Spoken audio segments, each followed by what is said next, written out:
Fellow citizens of Switzerland, I am addressing you today publicly to warn you of a dire threat to our country's sovereignty, a threat to our freedom, to our institutions, and to our way of life.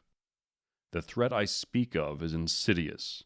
It comes in the name of peace and of harmony between people of all backgrounds and creeds. It comes in the name of protecting the innocent and fighting for justice, in the name of liberty and prosperity and happiness, in the name of so many deeply held Swiss values. Do not be fooled.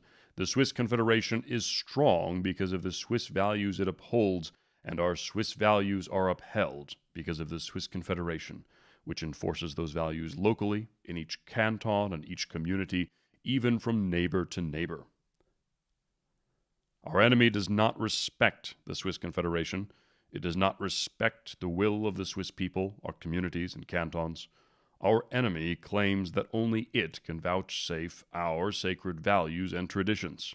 The enemy lies. We Swiss are more than capable of looking out for ourselves and of protecting our values without any help from Brussels. We've been doing it a lot longer and also doing it better. Religious tolerance, racial tolerance, cultural tolerance are all deeply ingrained into our society, characterized as it is by linguistic, cultural, and religious diversity. Meanwhile, the grand European dream is fading before our eyes. Populist parties and movements in France, Germany, Italy, and Greece have not only come into existence in recent years, they have even gained widespread support. The Hungarian government has long since abandoned its commitment to follow EU immigration policy, and the UK is in the process of exiting altogether. The Swiss people, to their credit, have maintained a healthy skepticism of the EU from the beginning, sending the clear message through our democratic process that while we would like to be at peace and harmony with Europe, while we would like to pursue mutual benefits through free trade and other treaties, there is no value for us in a unified government. Indeed, the secret ingredient to Swiss success lies in decentralization and in popular sovereignty, in democratic oversight over a Republican minimalist government. It is successful because, first, our elected government has constitutionally limited powers, and second, when the elected government fails in its duty, the democratic powers of referendum and of initiative are there to bridge the gap through direct popular control. Today, that power of referendum is applied to a law which, in itself, offers no value added to the Swiss Confederation or people. It does not make us safer, nor is there any other reason why we should adopt this law in itself. Very few people among us believe that we need stronger gun laws to reduce crime or to prevent terrorism.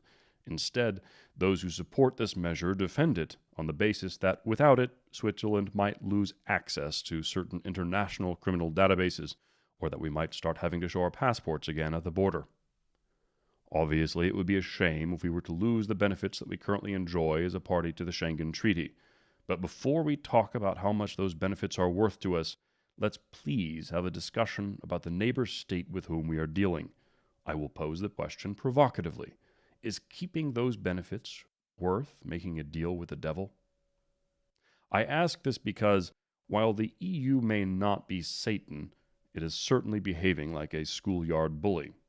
If you, little Helvetia, would like to join the Cool Kids Club, then you will have to give us your lunch money and do everything we tell you. Already in the 90s, at a time when the EU could still pretend to be a Cool Kids Club, Switzerland gave a clear and unambiguous answer to this bully, a resounding no. But then time passed. And with the passage of time, the Eurocrats shifted their tactics. Having failed to enter the Swiss house by the front door, they tried the back door instead and met much less resistance. By now, they have placed 2 feet inside our home, but no one cares. It is just the basement, just the laundry room, we say to ourselves. Hell, while they're there, maybe they'll even fold some of our socks. So we think. Except that it won't stop there. They will come, one step at a time, into our living space. They will eat our food and read our books and sit on our couch and watch our TV. They will participate in discussions about how we go on vacation and what books we read to our children and how our toilets flush. The great danger is that by the time we have really had enough, By the time the working people really start to feel the pain, it will be too late to fight back. By then, we will have lost the ability to kick out the unwanted house guests. The law will have been rewritten to accommodate their presence, and we will have been disarmed as a people, no longer sovereign and self-determining. The citizens of Appenzell carry their swords to this day when they exercise their right to sovereign self-direction at their Landsgemeinde. They do this symbolically to make clear to anyone watching that they are in charge, and those who think otherwise will meet the blade. Today, we Swiss people are still in charge. We can and should tell the bureaucrats in our basement to stop invading our space. We're happy to do business on mutually agreeable terms, but we won't be bullied into handing over our sovereignty. It is our house, not theirs. For my part, I have not always been Swiss. I am an immigrant to this great country.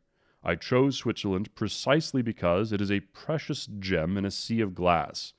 I worked hard to integrate myself and to make this my home, contributing to a society and to a culture that was in alignment with my Christian ethics and with my pursuit of peace, independence, and prosperity.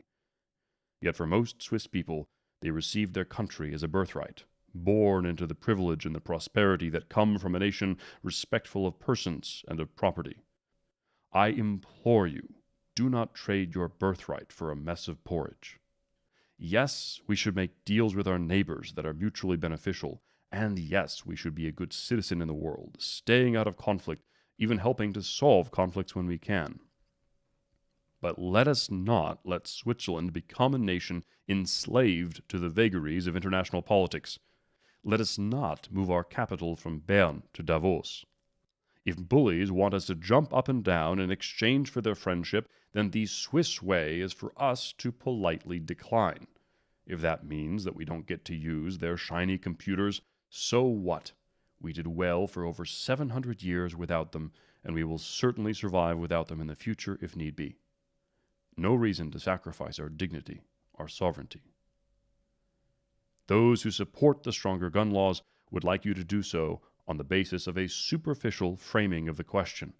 They want the presumption to be to keep the existing treaty in force. But implicit in this presumption is that the marginal costs for doing so are negligible.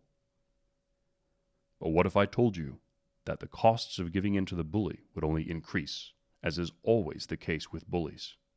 This year, it is unnecessary gun laws.